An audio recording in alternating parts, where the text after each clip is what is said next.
because we need it. Whether we had a bad past or whatever, we still have to get together as one and try to figure out how to make our community better, how to make our children better, how to make everything around us better. So if it takes having conversations like this to help, this is what we're going to do. So again, I would like to introduce everyone that's not familiar with him. His name is TipTop, and he has stuff in the music industry. I've done stuff in his past that was negative and past that was positive. And introduce yourself, sir. Let the audience know who you are. Well, good evening, everyone. My name is TipTop. I would consider myself a legend in the hood. Never really paid attention to that, but a lot of people have pointed that out to me. And I've been through a lot of ups and downs, and I overcame it with the strength of the Lord. I've done a lot of things prior that wasn't too uplifting, but through my incarceration, made me a better man. I came home and became the man that I was supposed to be. So, introducing your recording to So you had a lifestyle in Flatbush pretty much from you were younger. You did a whole bunch of party. When I spoke to my brother about you, they were telling me that he did parties that you were in. You was in all his parties too, Teemara. I'm like, I don't remember. And then I did my research, and after we spoke, I realized, oh shoot, he was in a lot of stuff that I was in, and. So I want, with your colorful past, I want you to at least let us know, how did you contribute to the music industry? Let's start there. You could either start there, or you could start from where you started before. So it's all on you. I mean, how I contributed to the music industry. The first thing with reggaeton, as everybody know it now, I was doing reggaeton in Brooklyn, Flatbush, early 90s. No, sorry, 80s, 88, 89. I was doing reggaeton. It was called Spanish reggae before it became reggaeton. With the pioneers of the game.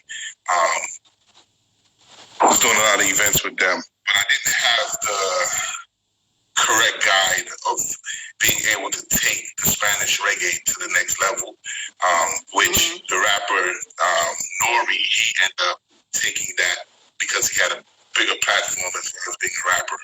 And being able to, again, get these artists united and take the vision to a different level. But yes, I was doing this reggaeton, Spanish reggaeton before it became. You started from reggaeton. Yeah. So I want to go back a little bit, not too deep, but just want to go back a little bit. How did you become, involved in the movement that you started from before the music? Did that part of your life, you doing that, how did that come for you to add with music? How did that work? Well, my mother used to keep parties in the house when I was a kid. So I grew up with parties in my house. And from that, I just transitioned doing house parties, hooky parties, and then just growing. Yeah, because I was told that you did a lot of hooky parties back then. I know I probably was at one of your hooky parties at Sterling and St. John's because I used to go to Boys and Girls High School, so I used to be cut and going to all those hooky parties. So I'm sure you had something to do with all those hooky parties back then, and those were good. And I remember one time they had like a guest party where everybody had to wear guests, and as soon as we got in there, they robbed all of us. So that wasn't my point. I don't know if you had nothing to do with that, but on Sterling and St. John's, that's where all of us used to party for the hooky parties, and I was told that most of the hooky parties started with you also, prior to leading into having a lot of parties back then. Yes. And then from that lead you to a lifestyle. So give us a brief detail on that lifestyle. Well, I used to do hooky parties. I used to also do graffiti. That's where I really came up with a name and the popularity of TipTop. We used to do a lot of graffiti back then, and running the streets and the parties. So all that mixed in one was like mixing ammonia and Ajax. There was an explosion ready to happen. Okay. But I wasn't ever paying attention to what I was doing. I was just doing it. Living day by day, not having an idea of what I wanted to do. So everything just came naturally. It came natural for you. So with all of that happening, how did you get caught up in certain lifestyle? Being a leader, lifestyle of, we spoke on, you, how did you get caught up in being a part of the movement of, gang related? All right, well, before anything, I can go in, but I don't want to go too far. No, I don't want you to go in detail. I want to know from your teenage level where you could tell a young man this lifestyle can lead you positive, negative, or how did that, and what caused you to go into that direction? Well, I want to say the lifestyle now that everybody is living is totally different from the lifestyle that I grew up with. Because elaborate. My approach was just, again, a natural approach. Everything was just natural to me. It wasn't, I didn't have people that was around me that was doing all this stuff and then I wanted to be down.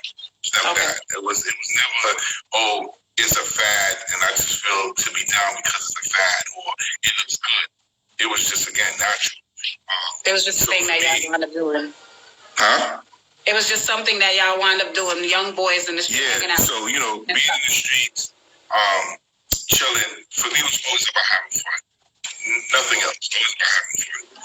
Usually, that's where it usually starts, to be honest. I remember hanging out with so many different people on so many different levels when I was young. In Boys and Girls High School, I remember hanging out with different form of people. And it's just for fun. It was never just to be violent. So I get it, where a lot of young people wind up getting caught up in certain things just to be hanging out with their friends. So that's understandable. Moving from you doing that, how did you said that you wound up starting out with reggaeton. After reggaeton, what other genre of music did you get yourself involved in? Reggae. That's the second. That's like the second music in Panama. Reggae. So I grew up. And plus, my grandparents are Jamaican, so I grew up listening. Yes. Yes, I grew up listening to reggae all the time. Spanish, of course, I knew Spanish, but I'm more Americanized than Spanish. Yeah. So my cousins and them, they used to DJ in big parties. They had a big sound system, and I used to always come out the building. And before I knew they were my cousins, they live right next door to me, and I always see them pushing out big speakers going to the clubs and stuff like that. And of course, me being intrigued because now I'm doing little parties on the next side of me on my block, and that's how I started going around them, and being more intrigued. I was already intrigued with music, but now hearing the music with a powerful bass and seeing people coming in and listening to the music on high pitch and high levels, it gave me a different rush and a different feel. And just being around them gave me more of a passion for parties and just, again, having fun. Who were the first set of artists that you worked with? The first set of artists? Mm-hmm.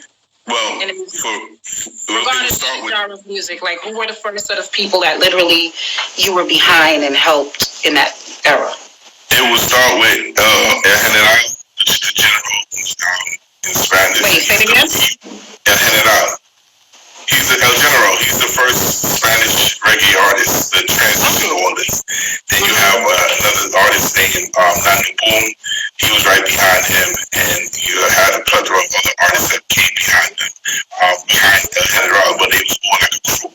So when they was DJs and stuff like that, they were doing that at my parties, 88, 89. Right behind that, I was also blessed to be with Tonto Metro and Peter Metro. Not knowing really, I knew who they were, but I never was it was never a fan situation.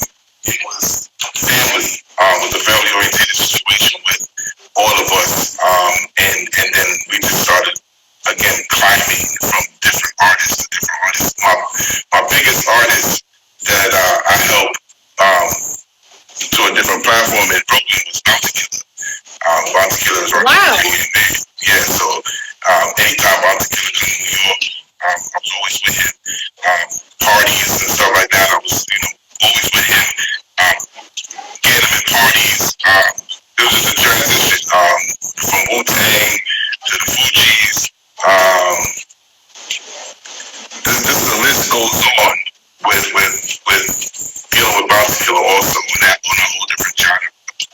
Really? Yeah. That's dope. That's very. I didn't even know. And I'm into my music heavy, so I didn't know that part of it at all. Yeah. That's dope. So after you transition into, have you got into like rap? Anybody in the rap industry, or just reggae mostly? At that time, really wasn't too much of rap. It was more of the reggae. I was more on the reggae scene. Side of I mean, but of course, rubbing elbows with Fuji, that of course transformed into the rap. But I didn't transcend into the rap industry until 2000. 2000 is when I crossed over from the whole reggae scene into the hip hop scene. Oh wow, that's cool. So you have any names of who you worked with then, or? I was messing with Fabulous at the time. Okay, so did you do a lot of promoting and stuff like that? You have a promotion company? Yeah, it's called GT Nation DTN. Yeah, so Fabulous was dealing a little something with Red Cafe.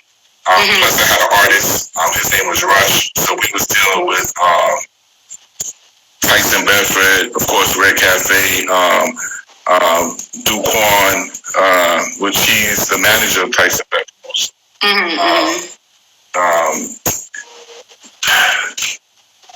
At a point in time, we was also doing Freeway. Okay. So I was doing a lot, and that was like my first try with everything. But so much people knew me in the industry from the parties that I was keeping that it was just opening doors for me all around the board, especially the DJs. So let me ask you this: with your life being public knowledge, with everything, what transitioned you to where you are now? What caused you to transition? What made you decide that you wanted this journey that you're on now? Prison and being humble. How was that? Elaborate. Well, when I got locked up, I was actually facing 75 to life. I was actually facing 75 to life. I copped out. I took 6 to life for sale, 6 to life for possession. So I had a life sentence. But I knew that I went through too much in life for me to spend the rest of my time in prison. So I always had faith. So when people looked at it like I had life and I was never coming home, that's when it showed me who was really there for me, because a lot of people, that was there for me left. They considered me out the game. People robbed me. People did a lot of stuff that they would have never done if I was around. But it showed me, what I'm saying, and then the people who I never thought of to be there for me came out the ground and was there for me. They held me down, without even me asking. And it gave me more appreciation, because it showed me that a lot of people had my back, but they didn't have to be seen. A lot of people wanted to be seen having my back, but they really never had my back. And just wanted to seem like they were there for you when they weren't really there for you. Yeah, definitely. So, I always said to myself, being in prison made me more of a man that I am, that I was then, that I am now. It taught me structure. Of course, it gave me patience. It made me more humble. On my approach to everything. I always said to myself, when I was in prison, take your pride, put it in your pocket. My spirit told me that. I never came up with that. My spirit told me that, and I never really understood what it was. But if I didn't take my pride and put it in my pocket, I probably wouldn't have gotten the sentencing that was offered to me, and I would have had a difficult journey through my trip through the belly of the beast. So being humble, being more into God, being more into myself, and just realizing that it was more things out there destined for me than I thought. So with that journey, with you knowing all this knowledge of going to prison, spending, how many years you did in prison? I did it all together. I did 8 years in prison. So with all that happened to you, what are the things that you learned and are able to give to our young men? What are the things that you could say to a young man right now? 5 now, young men, you have 5. What are the inspirational? Because nobody has to listen. Everybody can do what they want to do. But what are the things that you know you could speak into somebody that's inspirational from you to them? If you had 5 young men in front of you right now that are facing these type of challenges and doing all kind of dumb stuff, what would you say to those 5 young men? I mean, it's not saying because if I have an opportunity to be a role model or be a mentor for them, it's about sitting down and listening to what they have to say. Listen to their struggles first. It's not about me. It's about them. Yeah. And you know, you have to give them the space to let them talk. Let them feel them out. You feel them out. Then the second behind it is listening to the key words of their life. Because at the end of the day, no matter what, there's no one in this world that's been created that's created that is worthless, that does not have a passion or desire. Sometimes you have to have a person pull that out of you. And with that being said, this is all what I'll put on the platform of the table for people to open up to you. They gotta trust you first. You can't come around bragging about who you are and what you did. Like I don't care about that. When me speaking, telling me like, you know, talk about yourself. You see how hard it was for me to tell you about myself because I don't brag about myself. I grew up bragging about myself. Nowadays, it's not people that brag about themselves. They brag about things, whatever, and then you listen to it. I don't judge, so I'm not going to be a judger. I'm not going to judge you for what you feel is correct or whatever. I'm there to, again, listen to you and be able to put in my input and show you when I did this and what I did, the route that I took, and how much people that I helped, and whatever.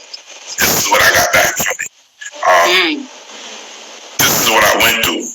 I've been shot 4 times, total 11 times. I've been stabbed 2 inches from my heart. I got 2 shots. I got shot 2 inches from my knee. I got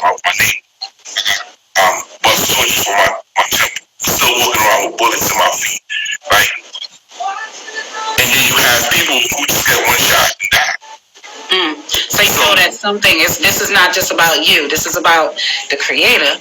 You're here for a reason. So with all of that happen to you, you know this is not about you anymore. This is something bigger than you. So with that happening to you, with everything that you just said about speaking to them, what are the things that you want to bring to the community to help young people from our community? Because I speak on behalf of my community and Black and Brown. That's what I speak on. Because if we don't have a way of how we're going to help each other, I don't care about people's negative past. I don't. Let's all get together and figure out how we could help to help the other generation behind us. So what are the things that you want to bring to our community? What are the things you want to implement in our community to help us? Resource center. I want to bring a resource center to our community and be able to be tangible with my resource center. Because I'm very known and popular, it doesn't mean that I'm supposed to open up something in the house in the community and not be there. I want to be able to open a resource center that can be able to produce programs for every age. Not just so you want like a one-stop center that deals with mental health, help to teach write their resume. You want something, because we discussed this before, that you explained to me that you wanted something that's going to help our community where it's a one-stop.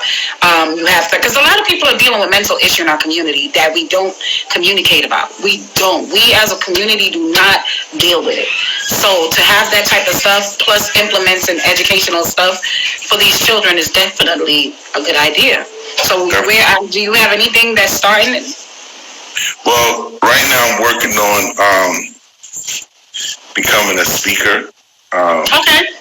And so I'm working on that. I'm also, you know, I've been getting called for interviews and stuff like that. That's good. Political interviews and stuff like that. So I'm just getting my feet wet with the right people that's going to be able to connect me and put me in position for me to be able to be a strong presence in my community. I already had opened up a restaurant in my community, and I employed individuals. So I know for a fact that there are a lot of people that have money and they have variety, but they never opened up any kind of business in the community to employ Not to stay in the community to help. And that's what we need. We really need something that's a staple in our community where we all could go and use as resources. Because honestly, yeah, you have community centers that have shelters and different programs. But I am talking about stuff that's implemented to help that geared towards the Black and brown community. We need something like that. We need a one-stop. Back in the days, they did have a lot of those things, but they were all nonprofit that will poof puff, they're going out the neighborhood once the politician comes out the neighborhood. So what you want to implement is something that could stay in our community to help our younger children. That's your goal. Definitely. That counseling, parental counseling, drug abuse, different things, even vocational programs. It's not in our community. Yeah, it's not. And the children are not learning any trades. None of this generation know how to do anything. They graduate, they know the basic math, reading and English, and that's it. They don't know how to do nothing. You can't ask them to take a hammer and go knock this. They don't have a clue. So we definitely need something like that for the young men. There's nothing like that in our community. That our boys could say, you know what, I learned how to build. We need, the young boys need that. I understand we need basketball program and we need, football program, but we also need exactly what you just said, vocational. We need all those things. Trades. They need to do trades, period. They used to have it when we were younger, but now they don't. Yeah, so definitely agree with what you want to do. So with that, you're stating that you want to start your own resource community to help. Resource center to help our community. So that's a good thing to start on. So would you go into politics? Nah. I wouldn't go into politics because, one, I don't think that's my lane. I feel my lane is about my community and helping other people in their community, because we all, in the Black and brown and Hispanic, we all suffer with the same thing. Of course. So it's like, at the end of the day, it's not, I can't walk away from my hood, but I can't leave. If you know what I mean. I'm saying, like, at the end of the day, I'd rather give my resource or my energy from where I came from. Brooklyn. That makes sense. And of course, start off from Flatbush, because that's where I came from. And, be able to expand.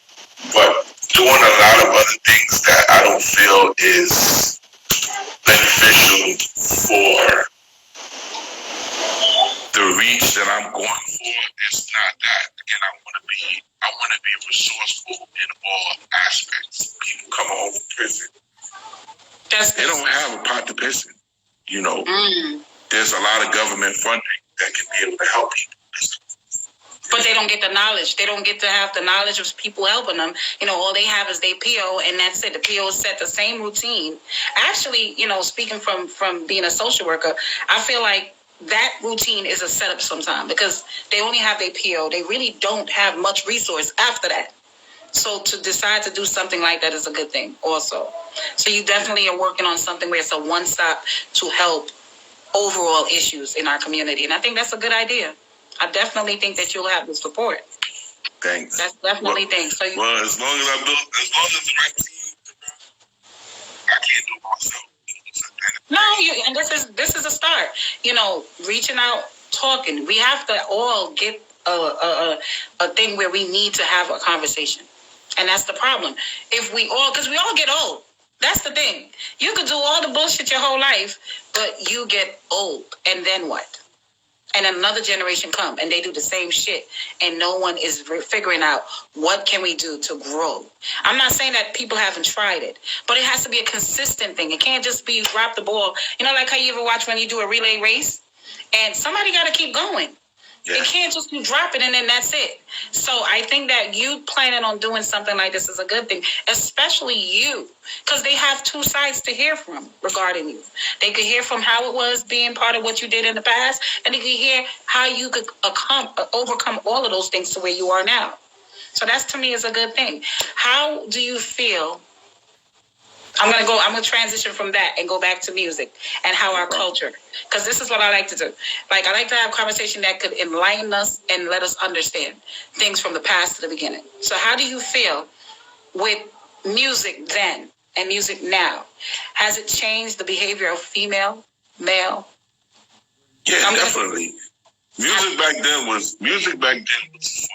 You can be able to dance and you could step on somebody's shoes and they're not killing you. They're not acting. They're not wilding out. It wasn't about, of course it was always about champagne and who had stuff, but it was always about fun. It was always about whining on each other.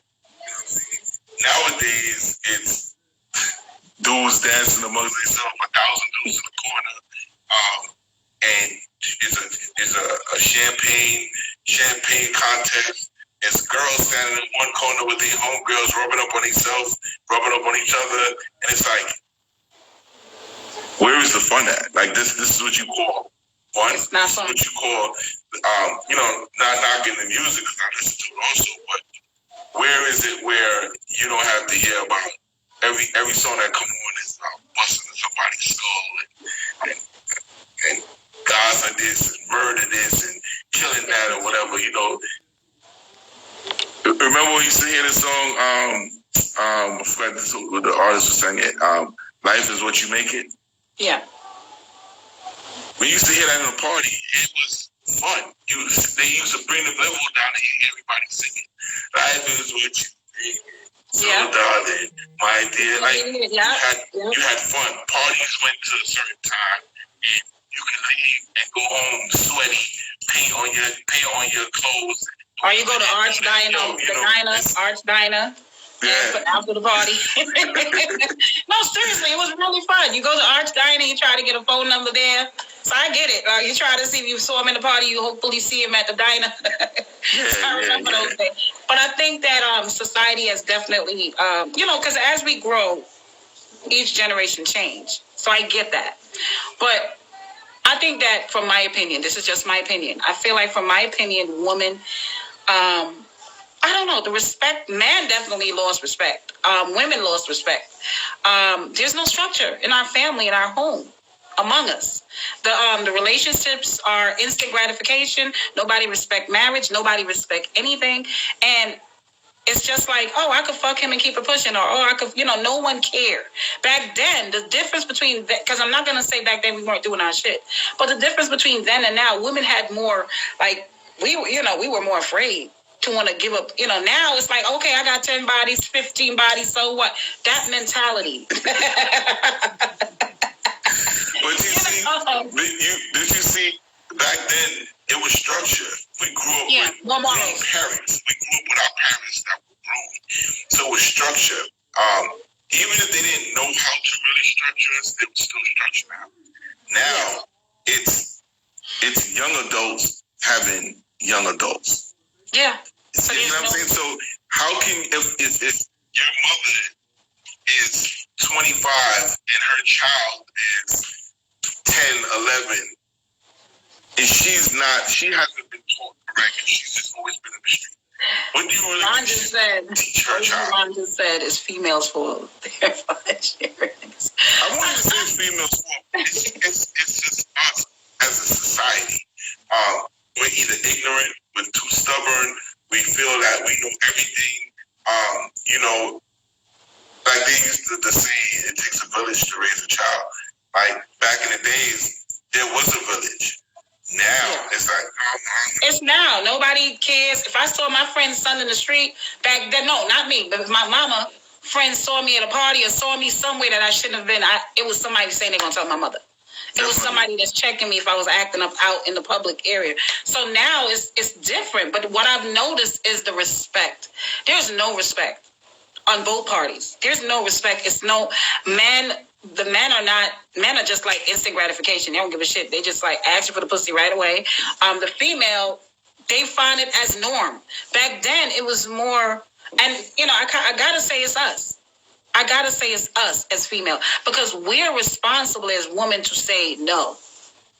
set a tone. We're supposed to be the one that set the tone of what happened to us. It's our body. So I feel like, with everybody getting surgery, with everybody doing all this dumb shit, I just feel like everything has lost its meaning. Nothing is important. Everybody just, I gotta fuck, I got this, I gotta get my wig, no one cares about anything. And I don't want to say I'm okay with what's happening right now, but we needed something to slow us up. It sounds cruel that I might say it. I lost family members. I don't want to deal with anyone that's, it's hurtful to deal with people that are going through this virus. But do we need to slow up? Do you think we needed to slow up as a community? Of course, this needed to pause it. I don't believe